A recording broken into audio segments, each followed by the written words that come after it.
Welcome to this week's YouTube edition of True Hauntings. I'm Anne. And I'm Renata. And this week we are talking about the Lizzie Borden murder case. And the Ghosts of Lizzie Borden. We like this. You've got a song to sing. How about you sing that one? Do I have to sing it? How about we let them listen on the podcast? No, I'll give him a little taste. Just a little taste. Come on. I hate you right now. Come on. Lizzie Borden took an axe and gave her mother 40 whacks. That's enough, all right. Okay.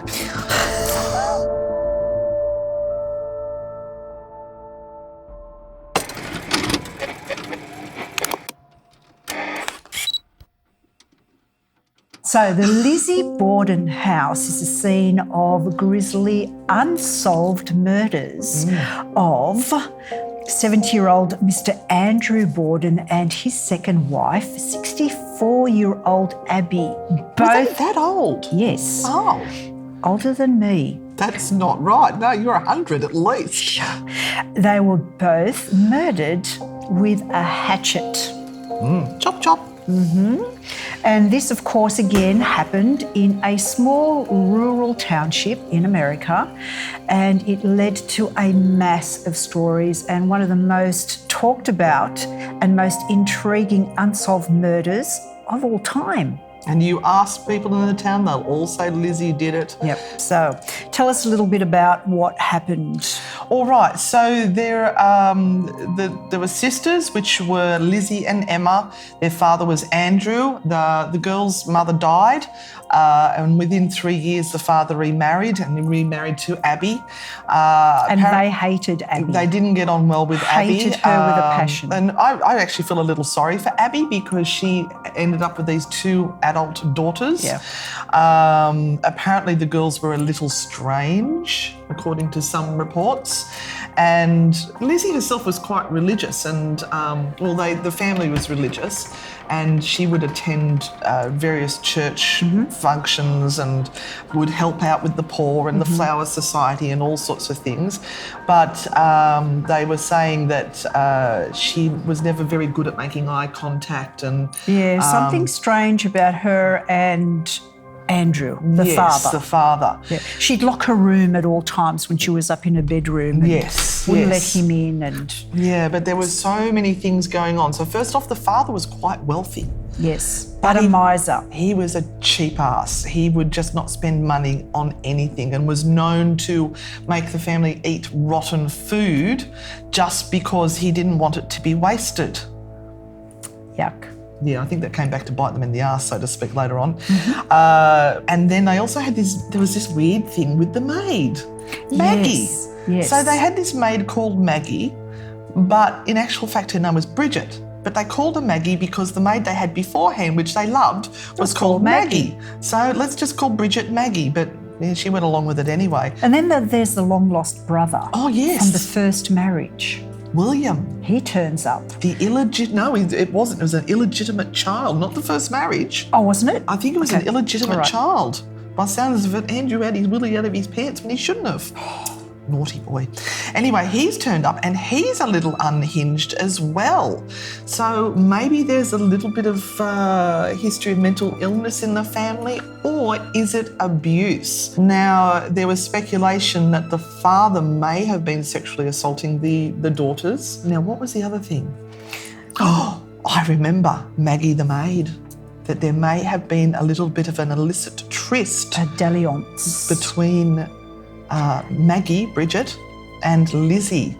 Now, there's a new movie out that actually uses that as part of the story. Oh. But has it been all made up because they've run out of things to tell? Who knows? I don't know. It's one of these ones where they make lots of TV series, movies. And really, is there a lot of evidence of hauntings? Now, when did all of this happen? A long time ago. 1892, August the 4th, 1892. And apparently a lot of really weird things were going on in that. Not everyone that was involved had the same story. And the police, when they went in to the house... Now, hang on. Before we get into the murder, there was something that happened before that.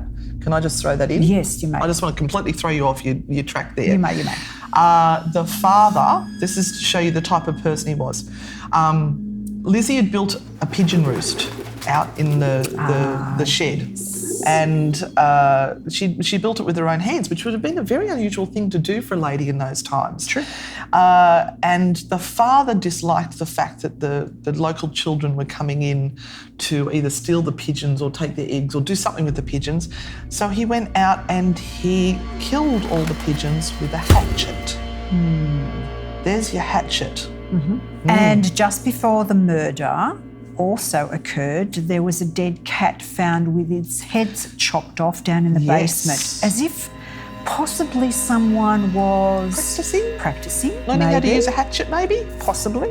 Now, the night before the murders took place, the girl's uncle turned up because there was suspicion that Andrew, the father, was leaving in his will everything. Remember, I said he was wealthy, to the wife, the new wife, and all of her family, and was leaving the girls out of the will.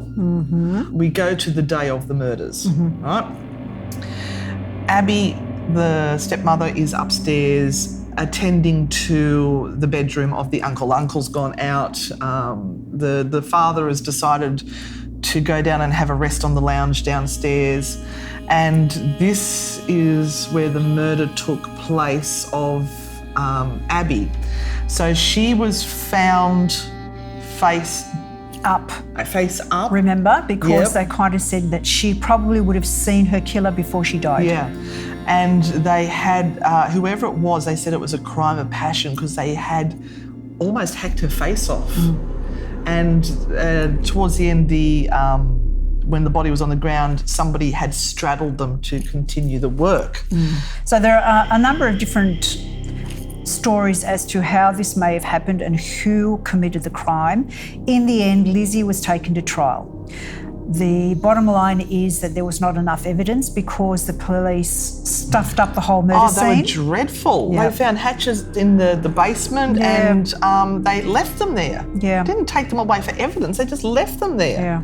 And I remember one video I watched, I was showing the actual scarf that was on Abby, and there was the hatchet blade, and they proved that it was the hatchet blade that it was in the basement that perfectly matched the scarf. And they had the skulls of both Andrew and Abby that they brought in during the court case as well to show the marks on the skulls from the hatchet. Trying to, I guess, elicit a response from Lizzie, but she just sat there. Yeah, the police weren't happy with the way that she was reacting. Apparently she was very shut down, non-emotional, but she was that sort of person to start with, and that's very much along the lines of someone who's suffered trauma somewhere through their life or abuse. So does Lizzie haunt there? Now, they've turned her place of residence with the family into a bed and breakfast. They run tours there all the time. They've got gruesome photos up of the actual scene where the father is laying on the lounge hacked and Abby's laying on the floor hacked. There were people home when all this happened. None of them heard a thing. And Maggie was one of the ones that was home. Yes, Maggie the maid. Maggie the maid. Now, also, we have not only one residence but two, because after all of this, Lizzie did not go back to the home. She went across to the new estate, the establishment that was left to her called Maplecroft, which is actually now for sale.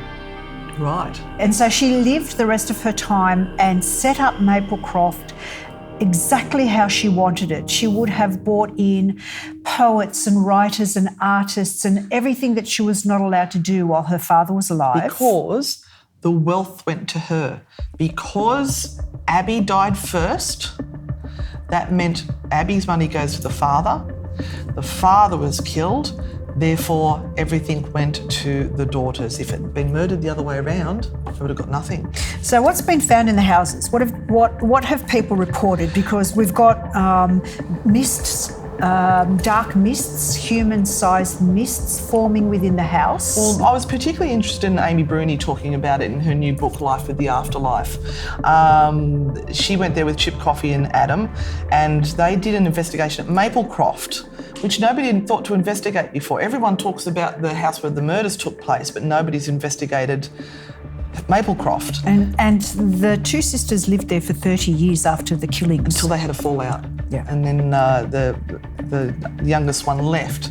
But that is where Chip was blindfolded and brought in and picked up on this very angry woman. And they were trying to speak to her and she wouldn't talk to them. But she did say, when they asked, what is your name? They said her name was Lisbeth. Mm-hmm. She changed her name from Lizzie to Lisbeth because of her name was so well known for what had gone down. So when they started calling her by Lisbeth, they started to get some sort of reaction and EVPs, electronic voice phenomena. You know why? Because I think Amy was one of the first people that actually showed Lisbeth compassion. Yeah.